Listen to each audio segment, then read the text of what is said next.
Alright, I know those last two speeches were a little bit on the lighter side, but I'm here to talk to you about a little bit more of a serious note. It's called the Great Garbage Patch in the Pacific Ocean. How many of you have heard about this? Yeah. Okay, well what this is, it's just a collection of all the plastic and kind of the garbage that we have, and it's being accumulated actually about 700 miles north of Hawaii. And I'll get into how it got there first. But I want to ask you guys a couple questions. Do you know how much plastic we as the world uses each day? Where do you think most of this plastic goes? And what do you think this kind of plastic has an effect on like our ecosystem and stuff like that? So first I'm going to go into how much plastic we use on a daily basis. This kind of might be a staggering number, but as the whole world, 500 million to 1 trillion, 500 billion with a B to 1 trillion single-use plastic bags used every day, or each year. One of these, one-time use, people throw them away. 500 billion to 1 trillion. Can you just imagine how much that is? It's kind of a lot. China is the world's largest user of plastic. They use 3 billion plastic bags like this every single day. The United States is second with 100 billion a year. So just think of that. Think of how many times you've gone to the store and you use one of those and you just throw it away. Where do you think that goes? Second, the United States uses 50 million plastic bottles. Let's see, you got one of those plastic bottles over there. 50 million of those are thrown away each day. That's on the low side. They've said estimations up to 90 million. But that's enough to start at San Francisco, line them up all the way to New York, and bring it all the way back every single day. Every single day.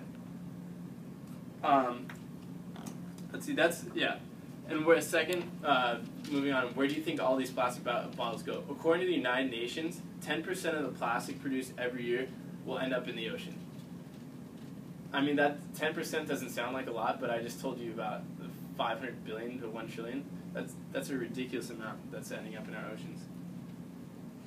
Once in the ocean landfills, a plastic bag will take 400 to 1,000 years to break down in the ocean. That means every bag that you use will not be decomposed by the time you die, or your grandkids, 400 to 1,000 years, that's an extremely long time. No more than 5% of bags are recycled each year, and the Great Garbage Patch is located in the North Pacific Gyre, which Hawaii is actually right in the middle of. Hawaii's, how did it get there? There are 5 major gyres in the ocean, which are slowly moving currents that just kind of rotate as patterns. And all the waste that is being dumped in the North American West Coast in like China and Japan and all the Asian countries, it gets trapped in this cycle. Plastic can take anywhere from 600 to 1,000 years to decompose, but it breaks down into super fine debris that cannot be seen from like a plane or satellite. So that means like if you're up in the sky, you can't actually see like this debris because it's super fine and it's kind of like a goo material. But I'll get into that a little bit later. Scientists speculate the size of this because it can't be seen by satellite or anything. They don't actually know how big it is, and the size is actually quite staggering. So it's between 270,000 square miles. That's on the low side. And 5,800,000 square miles. The low side is twice the size of Texas. That means that on the large side, it could be like coming to the shores of Hawaii very soon if we're not like careful. And what is this doing to our ocean? Okay, so as I mentioned before, plastic does break down, but it doesn't break down completely. It just breaks down to this like little thin goopy stuff. Like if you were to pick it up with your hand, it would slip through your fingers, but it wouldn't like. It's not completely solid, but it's not completely like soluble to the ocean. What also happens is like animals in the ocean, they will eat this. Like there'll be little tiny pellets, and there's 580 species of birds in this specific area, and 270 of them have been found dead with plastic pellets in their stomach. Also, sea turtles, they get caught in like plastic things and like other kind of things, or other kind of sea mammals and just fish in general. They get caught in these. And they suffocate, they die, they